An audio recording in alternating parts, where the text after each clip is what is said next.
Israeli বাহিনীর হাতে অপহৃত হয়েছে বলে দাবি করেছেন বাংলাদেশি আলোকচিত্রী শহীদুল আলম। নিজের ভেরিফাইড ফেসবুক পেজ থেকে এক ভিডিও বার্তায় তিনি বলেন, আমি শহীদুল আলম, বাংলাদেশের একজন আলোকচিত্রী এবং লেখক। আমাদের সমুদ্রে আটক করা হয়েছে এবং আমাকে ইসরায়েলের দখলদার বাহিনী অপহরণ করেছে। মার্কিন যুক্তরাষ্ট্র এবং অন্যান্য পশ্চিমা শক্তির সক্রিয় সহযোগিতা এবং সহায়তায় যারা গাজায় গণহত্যা চালাচ্ছে। এদিকে গাজা ফ্রিডম ফ্লোটিলা জানিয়েছে যে ইসরায়েলি সেনাবাহিনী তাদের কনভয়ে আক্রমণ করেছে এবং গাজার দিকে যাত্রা করার সময় বেশ কয়েকটি জাহাজকে আটক করেছে। বার্তা সংস্থা রয়টার্স জানিয়েছে যে ইসরায়েলি সেনাবাহিনী গাজায় যাওয়ার পথে কমপক্ষে 2টি নৌকায় উঠে পড়েছে।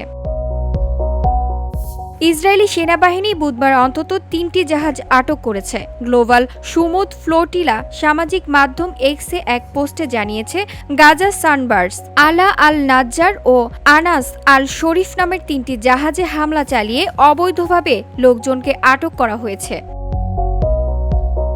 গাজা উপকূল থেকে প্রায় 220 কিলোমিটার দূরে বুধবার ভোরের দিকে এই ঘটনা ঘটেছে বলে তারা জানিয়েছে। তিনি আরও বলেন, আমি আমার সকল কমরেড এবং বন্ধুদের কাছে ফিলিস্তিনিদের স্বাধীনতার জন্য লড়াই চালিয়ে যাওয়ার জন্য আবেদন করছি। জানা গেছে শহীদুল আলম কনসিয়েন্স নামের একটি জাহাজে রয়েছে।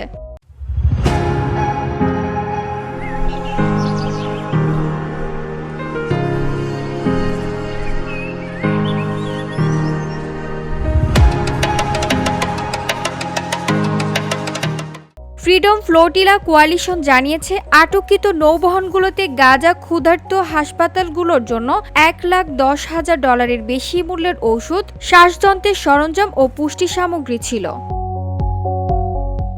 VOD Bangla news desk.